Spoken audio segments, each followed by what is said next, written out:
Okay, hello everyone. We've been dealing with sound file playback from disk, and today I want to start doing sound playback from buffers from memory. This is akin to sample playback. We can do loops, we can do sample instruments, we can do whatever. So the functionality is going to be like what we've seen with playlist or SF Play. We won't get into the graphic stuff right away, but we'll be using some different objects. So the first thing we have to do as we go up here is we need to have a buffer for our sound files. So there's the audio buffer object. You need to give it a name so that other objects can refer to the buffer and open and play the sound. So let's just call it machine. This could be anything. Then you can give it a duration in milliseconds. I like to give it one just for clarity. I'm going to show you how it doesn't matter depending on what command you use, but then I have to also say how many channels it is. So let's make a stereo buffer. It's 1,000 milliseconds long. It's named machine. Now, the reason I say it doesn't matter what the size is, if you use the message replace will bring up the standard file dialog. And I'm going to use,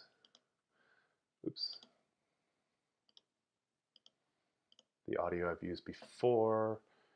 Let's take the servo. And what happens is if you use the message replace, buffer resizes to match the file size that was loaded into it. You can double click on buffer and you'll get a little graphic display of the sound file. It's stereo. You can see right here it's kind of light, but that's 1,000 milliseconds. So it's added almost another 700 milliseconds to the length of the buffer. And that's fine. That's why I like to use replace. So it doesn't matter what the initial size is. Replace is going to resize depending on whatever you put in there. So that's good. I have sound loaded. Now, what I need to do is deal with my output. I'm going to work up from the bottom down here. It's unlock and have an easy DAC. I'm going to use a live gain. And just for fun, let's resize it. Make it vertical.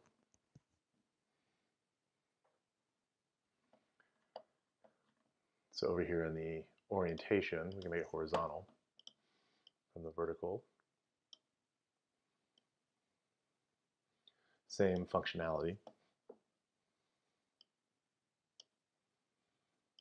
So channel 1 output and channel 2 output.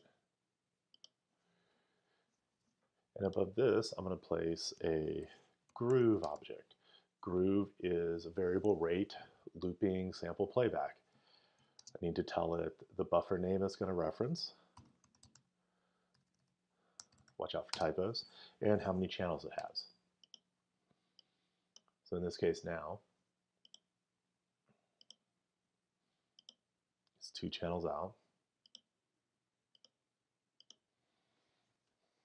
And if I lock my patch and double click on groove because I named it machine, I'll see the same buffer that I saw when I double clicked on this one. So you can see they're matched up. Now to keep going up from here, what I need is a signal to play back the groove. So it takes a playback ratio as a signal. And I can do that a few different ways. What I am going to do for this is to use the the signal monitor and constant generator number. So it's an audio rate number box. And it has a few modes. So what I want to do is not have it monitor signals, but I want it to output signals.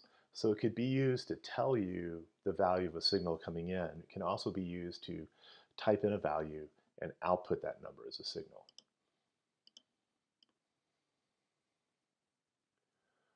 And so if I lock the patch, let's see if I can start it up just with now.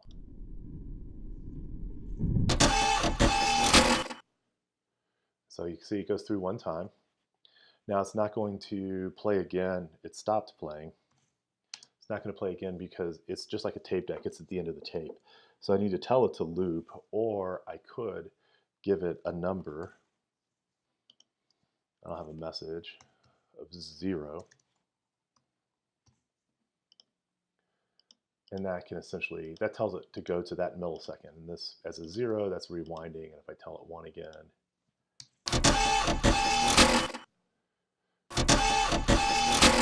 so I can click 0 to make it go back.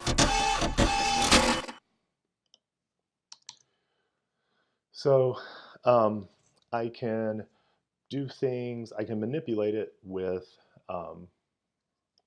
messages or attributes. And so I'll add in a few attributes to start. Let's go to groove and let's look at reference. And let's find loop.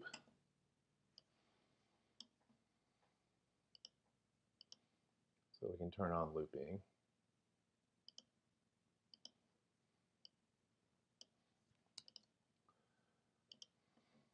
And now, then, if I type in, rewind it.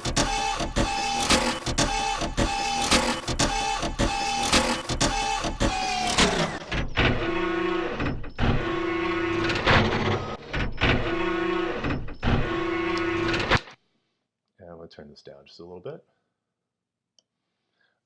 But it'll loop as long as it's the beginning of the file when you start, or somewhere that's not the end. When the playhead's at the end and you say loop, for whatever reason it doesn't start looping. So that's just something to keep in mind. Another thing that would be good is just to have a little stop message. So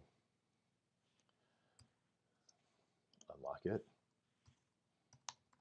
Stop can go straight to groove and stop playback. Since I'm running a signal, I kind of just want to run it this way. I want to have it bang. I want stop to trigger the number 0 and have that go to my signal. And that way now I can stop it just with that click. I don't have to type in a number. So that's kind of useful. So I've got some things going on. I can keep adding some stuff. It's just like SF Play and Playlist in that if you don't enable time stretching, then playback rate is going to affect duration and pitch. So let's go on and add a few more attributes so that we can get time stretching. Let's unlock and go back to groove and back to my signal attributes. So let's have the time stretch.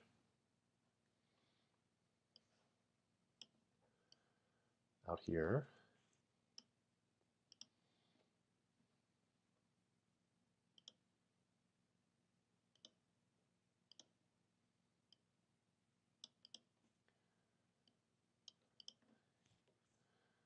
And I can turn it on, command clicking, since my patch is unlocked. I can, now that I have time stretching, I can adjust things like the quality and the mode. So let's get the time stretching quality.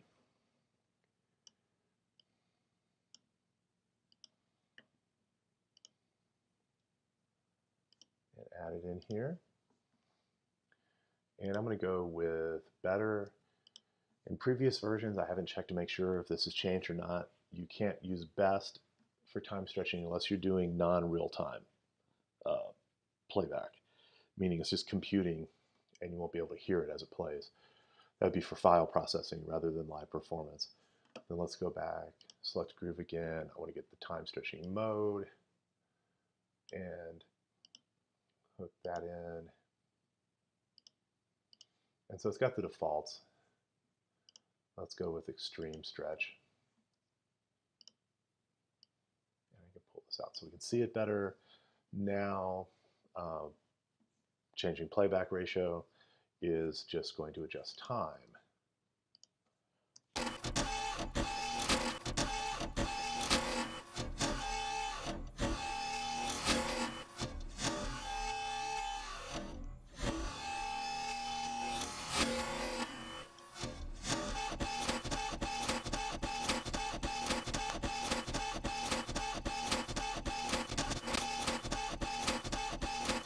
it's only going up to a certain point, it looks like.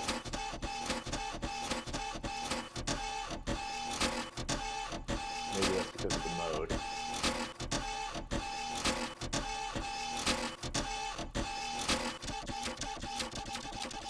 Yeah, so the time stretch mode does affect how, if it's on extreme stretch, you can only speed it up so much before it goes out. So we'll leave it on general for now. That gives us some playback control.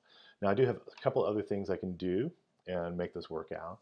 I can loop in different places. I can adjust. Let's go ahead and use, we can do messages as well for pitch shift. So I could have pitch shift by an attribute, or I could say pitch shift $1, and this is looking for pitch shift by ratio, where 1 is the same pitch.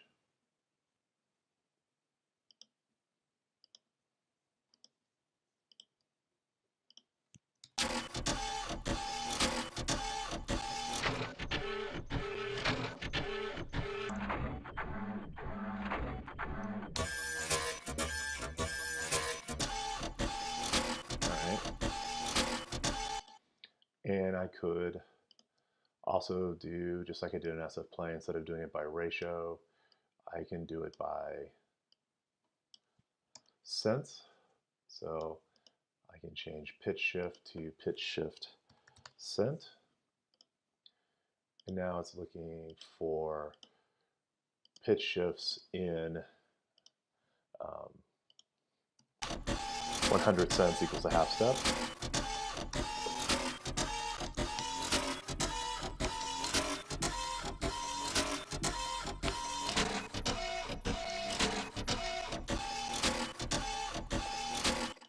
So if I was using attributes, the pitch shift ratio would change according to pitch shift sent, and vice versa if these are both attributes. Since I'm sending them as messages, there's no two-way communication between Groove, but I just wanted to show you that you can do it both ways. All right. I'm going to stop here and pick this up in a second video, just so you can see some more things about looping and controlling the loops. So do that now.